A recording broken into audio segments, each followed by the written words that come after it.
All right. Hello, everybody. Welcome to another episode of the Credentialed Podcast. My name is Ryan, and today we're having Aaron again today. So, Aaron, thank you so much for joining us. Obviously, did a great job in our last show, and a lot of people, pay attention and, asking questions and, comment in our chat.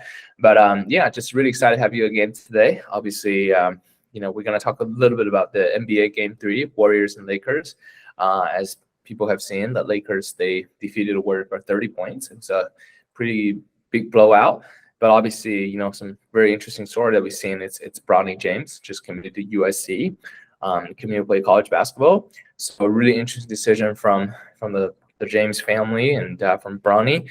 But today we really wanted to have a quick chat, obviously narrowing down into our focus into the Bronny James decision as well as Game 3.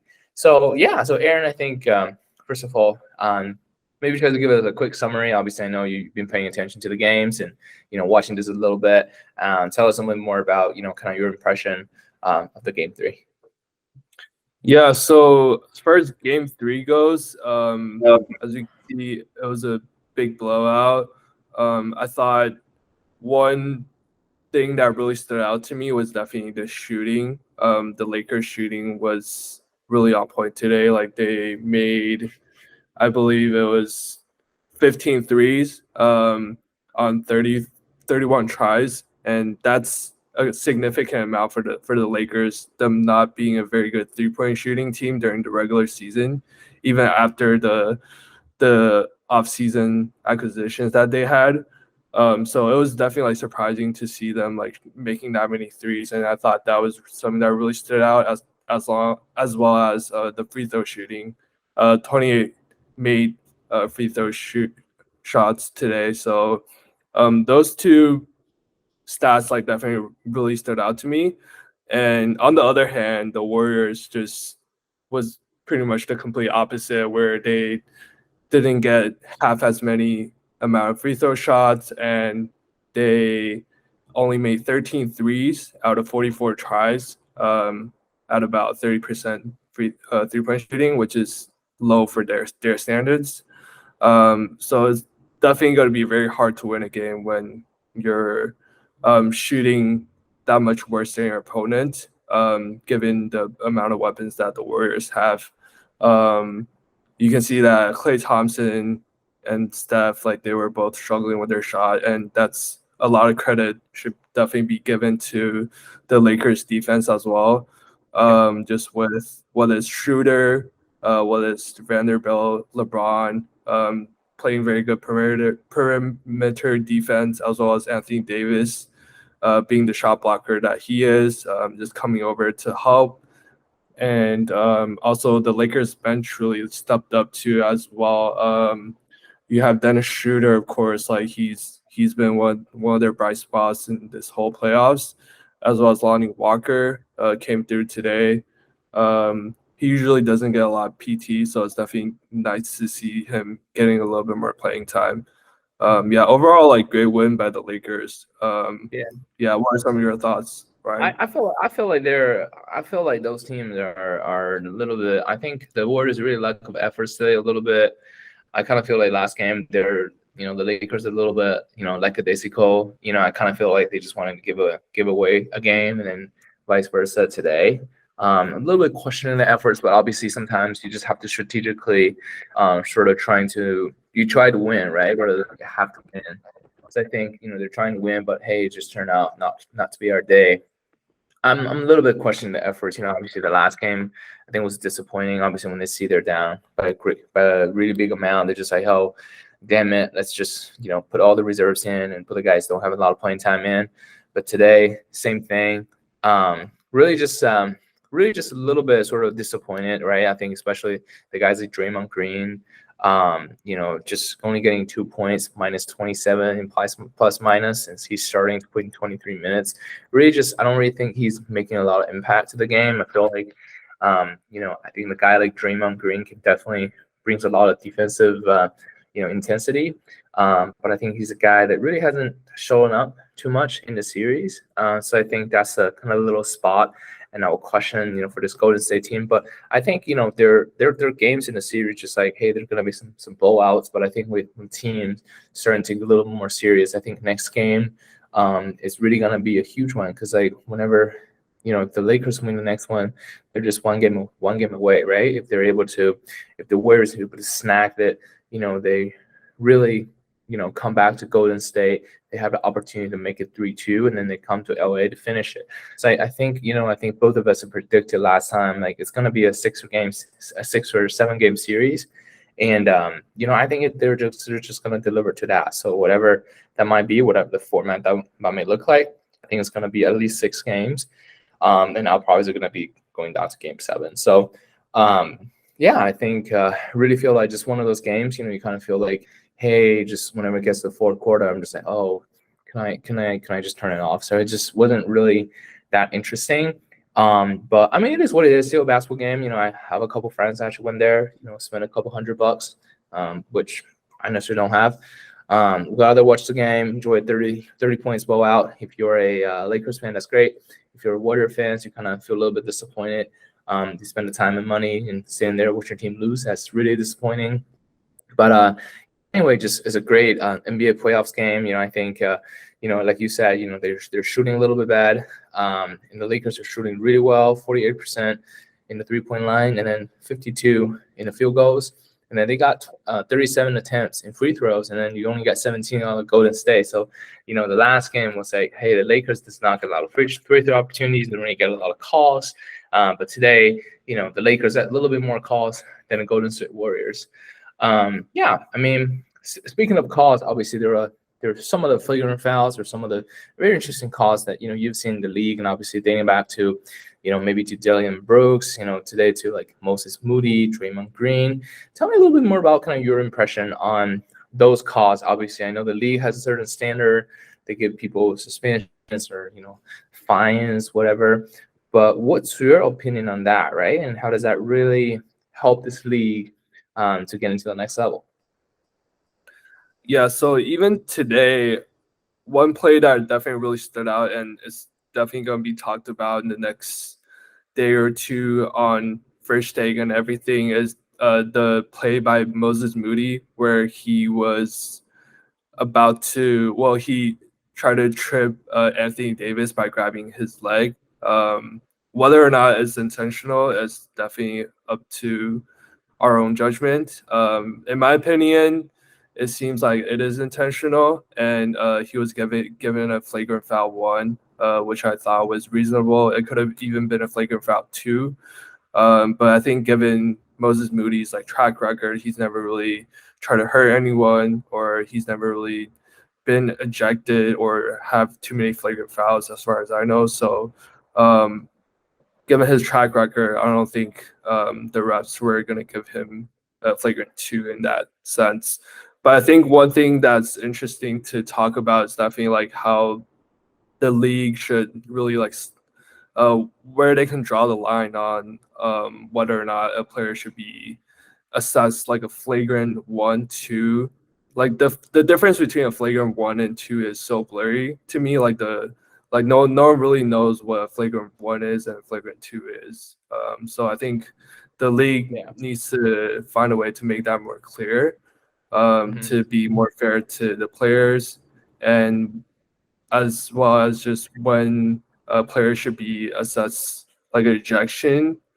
If you do get a flagrant 2, you get an ejection. But like when a player should be suspended, I should say.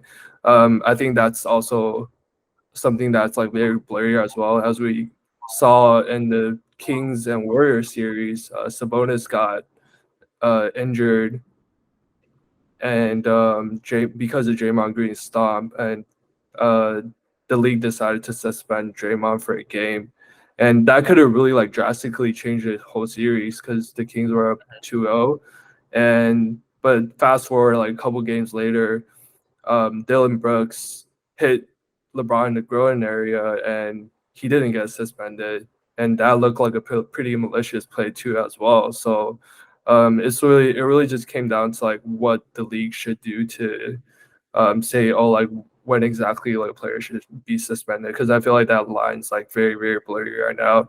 And it's just a bad look on the league, because I feel like there are a lot of kids watching the NBA, and I think they really need to set a good example on how they should teach the kids on, oh, like this is like not cool, like this is not something that you should be doing in a basketball game, you know. So those are all I think some things to think about. Yeah, what are some of your thoughts, Ryan?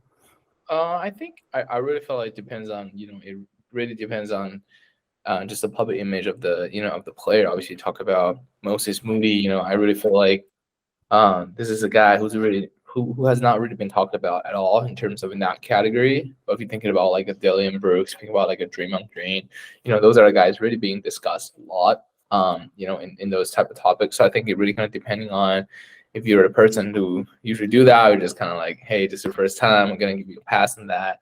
I think it really kind of case by case. It definitely, I think when it comes to like player suspension, I think all the kind of thing, like, and also like I covered the maps for a little bit. Like I know Luka Doncic get a lot of tax, so I think after he got 16, you're gonna get a 1-game suspension, whatever. So I think it really, you just have to be consistent, right? I think it's really doesn't depending on who fouls and who, or like what kind of foul that is. But I think if they have a consistent procedure, a consistent way of looking at it, like these are the list of stuff that we've seen on the court that has happened. These are the use cases that they've seen that leads to a flagrant 1, or hey, these are the stuff that goes to a flagrant 2. That you're getting ejected. But also sometimes, and I know the NBA refs, they're a very small community. They're probably like 50 to 100 people, and that's it. So I think if we can get some of the consistency out of those people, and I think that will be really helpful just to, from a fan perspective. I think I really feel like the NBA, you really kind of need to set an example for the entire world, for the entire country, in terms of, how you guys ref the game, or how some of the stuff are getting called. So I think if they can sort of set that as an example, as a get line, to be like, hey, like this is how we're gonna call it. And if I work for, well, if I were to work for like a FIBA or other leagues, I can go look at the films and be like, oh, okay, this is just a normal foul. This is a flagrant foul, or this is a flagrant 2, or whatever language that the other leagues are using. I think that will be a really interesting sort of guidelines to serve an entire basketball community. So I think if they have something like that, and also right now, you can use like AIs and just different tools to really determine what that might be, and then you can see going into that topic. Sorry to interrupt, Ryan. Yeah, go. Yeah, no. If you have any thoughts on, like, because you did mention AI a little bit. Yeah. Do you think it's possible that AI like eventually replace refs? No, I really feel like these are things that the AI could help, right? They could take a look at, because every time the players move, they can track how they move. If that was something sort of outside of like a normal movement, and I feel like this is something they can identify. And obviously, every time they have this, they have different data and stuff that could help in terms of determining, what that foul might be and how it may impact the cause.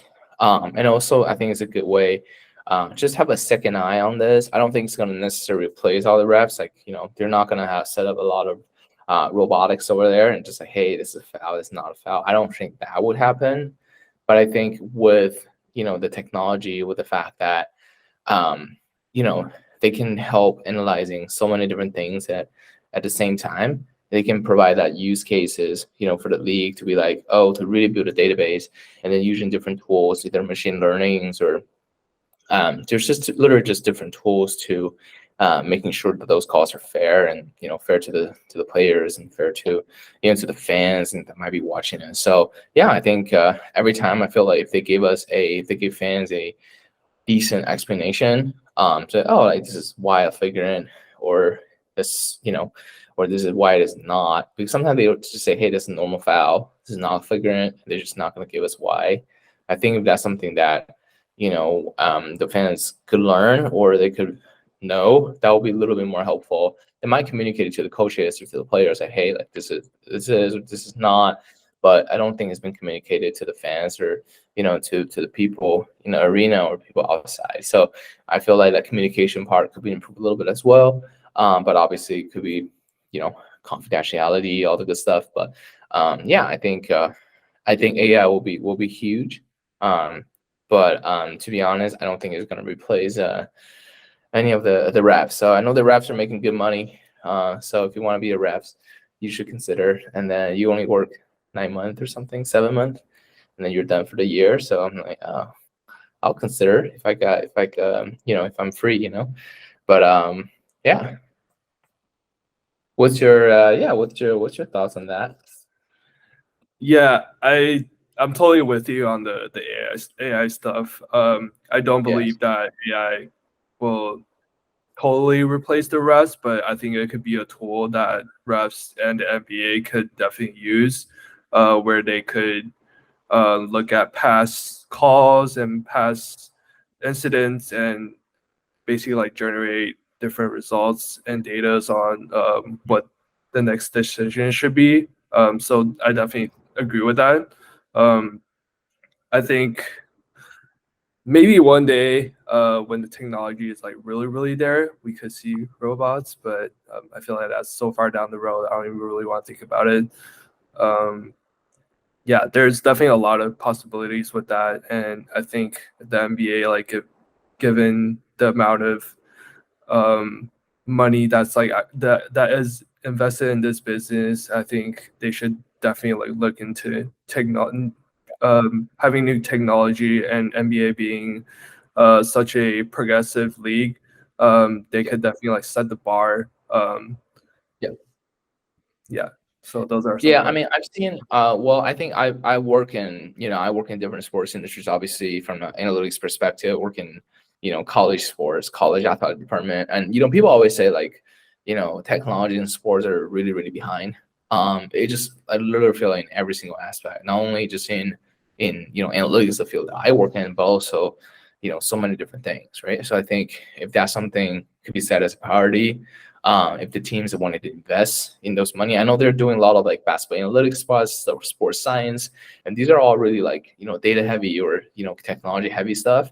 If that's something that the league can make an investment, or they can just trying to find different pain points and try to address them, I think that would be pretty interesting to see how technology would help us, would help not only the fans but also just for people, everybody involved, right? So I think we'll be really interested to see how that would work or how that would help. All right, I think we should jump on to the next section. Obviously, like I said, I don't want to keep this for too long, but Bronny James committed to USC. What a surprise! I thought, I feel like he could probably go to the G League. He could probably go to some other colleges, but I think SC really makes sense. What do you think? Yeah, like you said, I think SC definitely makes the most sense. Honestly, before this, I really thought he was going to. If he were to go to college, I would think Ohio State would be the number one school that would be on top of his list, just being having a good basketball program, as well as like it being where LeBron was from, and is where he would have gone to school if he went to college. So I thought Ohio State to me like made the most sense at the time. But after like thinking about it, the way that LeBron just signed his extension like not too long ago with the Lakers, and his whole family is in LA, I think it just made a lot more sense for him to sign with a LA-based school, and USC being the powerhouse that they are usually in basketball. So I thought that it totally makes sense. I mean, UCLA being the other option, but I think USC maybe being like a private school, and I think Bronny's like been at private schools like most of his life. So I think SC definitely makes sense to me. Yeah, I feel like at the end of the day, it's a money decision. Obviously, he's only gonna play there for 1 year and he's done, right? He's not gonna stay there more than 1 year. I think it's about a money decision because I think if you have heard about NIL, which means all the college athletes, they can use the name, image, and likeness, so they can make a lot of money out of it. So somebody's saying like his NIL value is around $6 million. So where can you make that $6 million? That's not in Columbus, Ohio, right? That's gonna be somewhere a little bit more fancier. Might make it in New York, probably make it in LA. So I think it's about a money decision, obviously, and then obviously you have all his dad's resources and all the security details and all the sponsors and all the Nikes and he's not gonna go to Adidas school at all, right? So I just feel like this is a money decision, and it was funny that they announced it today. I think it was before his game and during his game is getting talked about on ESPN. That's just really flashy, right? I think it's just a very good, it's a good PR move from the James camp, from the LeBron's agency. But I just feel like Bronny James creates so much, they create just so much what's it called? Hype. So much hype, and I'm not really into it. I think he's a good player, but I don't think he's gonna be as good as his dad. He's probably not gonna be a lottery pick. I don't think he's gonna be a lottery pick, except there's a strong relationship, with his dad and everything. But I don't think he's gonna be a lottery pick. He's gonna be probably sitting kind of the late first round pick if team wanted to choose him. But I think he's a guy that just gets so much hype, every time he walks in. I interview him during the Nike Hoop Summit, and then he's a guy who came in with 2 security details behind him, and everybody need to rush to him. And he doesn't sit in the press conference room. He doesn't really take private interviews. He literally has 2 or 3 people next to him all the time, just try to make sure that he's safe. So I just feel like if you were USC, if you're their athletic department, it's not going to be an easy job. You know what I'm saying? So you have to work around with LeBron's camp, with the Nike camp, with the basketball team, and just so many different parts have to work together. And I don't think I don't think they're the family that you would enjoy working with that much. You know what I'm saying? There's just a lot of things going on. But I feel like with the fact that he committed to USC, obviously he's going to play with, Isaiah Collier, all of those guys at the USC program. And I just feel like that's a money decision. And I think the reason he chose to go to college is because of money, and also because of the fact that, he can, sit pretty close to home, still get the love and the attention from all the fans and the families and everything. And then he can still compete and try to compete for NBA next year. So, I feel like it's a business decision, obviously good for Bronny and USC. But I'm definitely not surprised. Yeah, I mean, really good for him. So, yeah. So is there anything you wanted to share about this decision?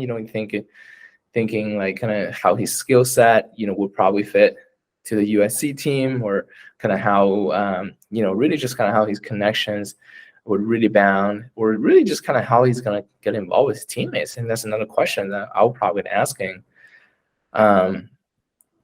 You know what I'm talking about? Yeah.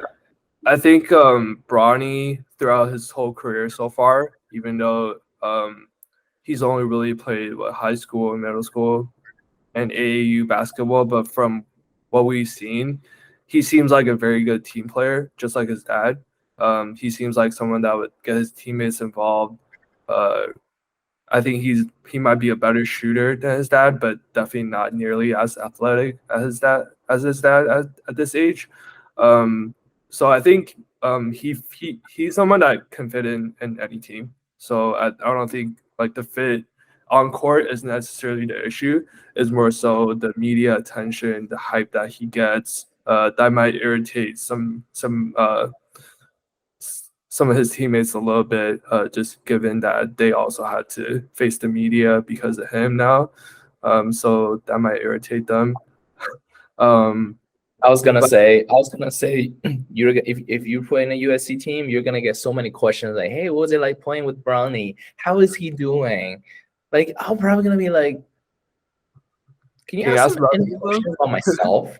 You know what I'm saying? Like, I know everybody at USC is good, but I think if you keep asking me around Bronny James, or if you want to ask my teammates, I can take one or two questions, and the rest of them would just be like, oh, can you just refer to the previous question, please? I'm gonna be pretty pissed, to be honest, if you keep asking me these questions about other people other than me. Why you even put me there? You know what I'm saying? Just put Bronny there. Yeah, I feel you just kind of, if you're a teammate of him, or I feel like if he plays well, right? If he's a guy, you know, getting you 15 points, you know, a couple of rebounds every single game in college, he's gonna be very, very liked. And I feel like maybe a lot of the teammates, they're already fans of LeBron. So I think that makes life so much easier, right? You're playing with his son, you're playing with the idol's son. That's fun. But there could be some people that are not. So yeah, I just feel like it's gonna be a pretty interesting atmosphere, especially at a school at SC. I just feel like everybody goes to SC, and if you're rich or if you're somebody's kid. Yeah, sorry, I'll continue. I'll continue. Oh, no worries. I was actually just gonna ask, since you did an interview with Bronny, how do you describe his character and his demeanor? I think he's getting trained very well on what he says and what he should say. I think he's just all the athletes getting trained by the PR professional pretty well and what you say. And also it's interesting, right? One thing is whenever we interview LeBron, there are only a couple of reporters that can ask questions. So not everybody can ask questions. You know what I'm saying? So they try to keep the circle tight, which means that they don't want other people to ask questions, which means that if you ask a kind of out of reach questions, that it's gonna make LeBron a little uncomfortable, or sometimes like that, because he has such big influence, and sometimes that his influence is way so big. Whenever he says something, it's just gonna be all over the world. So I think that makes sense, especially like when they don't really see you working in this industry for like 10, 20 years and covering the Lakers, covering LeBron for so long. I kind of feel they should hire people just to ask questions to LeBron. But I think they always keep the circle tight, and I think for Bronny, they're gonna keep the circle tight. Their media department's gonna do a lot of work just to make sure that they're making sure that they're delivering to James Camp, but also they are working on their school images, right? Like whatever he should say, whatever he shouldn't say, things like that. Yeah, I think it'll be pretty interesting. So I look forward to it. I think he's a guy that can give you a lot of attention, but he can give you some troubles too sometimes if you're working with someone that's big time. So gonna coach a lot of gray hair. So I think it is what it is. So somebody got to take care of him.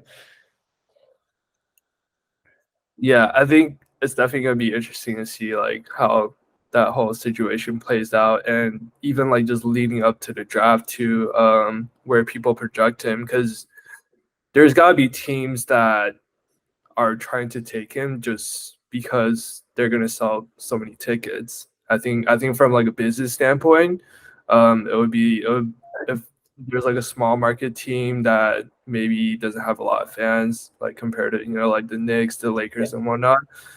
They might take a swing at Bronny, see if he can pan out. Like even if he doesn't, the amount of hype surrounding Bronny and the amount of ticket sales that they're gonna get from all the merch and everything, I think it might just be worth it. Fair.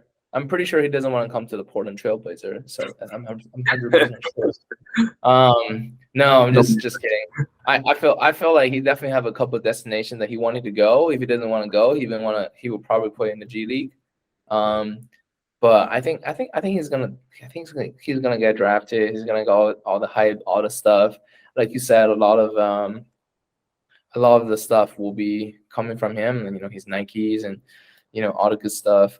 So that would be a pretty interesting opportunity just to see how much of a merchandise that he can bring and how much money they can generate just with his name, image, and likeness. So I think pretty interesting situation. But I think just congrats to Bronny. Obviously, like LeBron said, his family and no one in his family is attending college.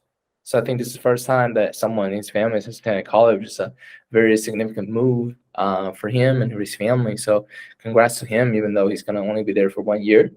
I think that's still cool. It's still a great opportunity, just be a normal college student, getting, all the hypes, but, people may not know you at all. They're just sitting next to you. They're just like, oh, who's this guy? Yeah, I mean, that would happen too. You're in college, you're in a different environment, you're not in a basketball team, right? And you're just a normal student trying to get some C's, get some B's, and get some A's, right? Kind of like everybody wanting to do. So, yeah, but congrats to him. He's probably gonna get straight A's just because he's Bronny. Oh, probably. He's gonna take the right class, get a right tutoring, get a right professor. But who cares? He doesn't care. He's like, hey, as long as I'm passing, I'm getting the eligibility, I'm good. Yeah, I think we look forward to see like Bronny and LeBron sort of like playing on the same game, if that's even a possibility. So that would be really historic. That would be really fun, and I look forward to the moment. And yeah, I think before we wrap up today's show, Aaron, any final thoughts on the games or the projections or on the Bronny James commitment? Yeah, going back to the game a little bit, I think it's definitely interesting to see how there's already 2 blowouts, one super close game. So it was definitely interesting to see how that whole thing played out. And I think going forward, now that the series is 2-1 now and going back to LA again, I think I can definitely see the Lakers taking game 4. And I think it's going to be a competitive game, but I think eventually the Lakers defense is going to win out. But I do still see this being a 6-game series on my end though. But yeah, it's going to be a great series regardless. Yep. Awesome. All right, Aaron. So thank you so much today again for the quick chat. Obviously, we know that a lot of good games, a lot of good stuff are coming up. But I would like to thank you so much for your input, and thank you guys so much for your support, listening to our podcast. And we'll see you again pretty soon. Go Suns. See you. All right. See ya. Thanks, Aaron. Bye.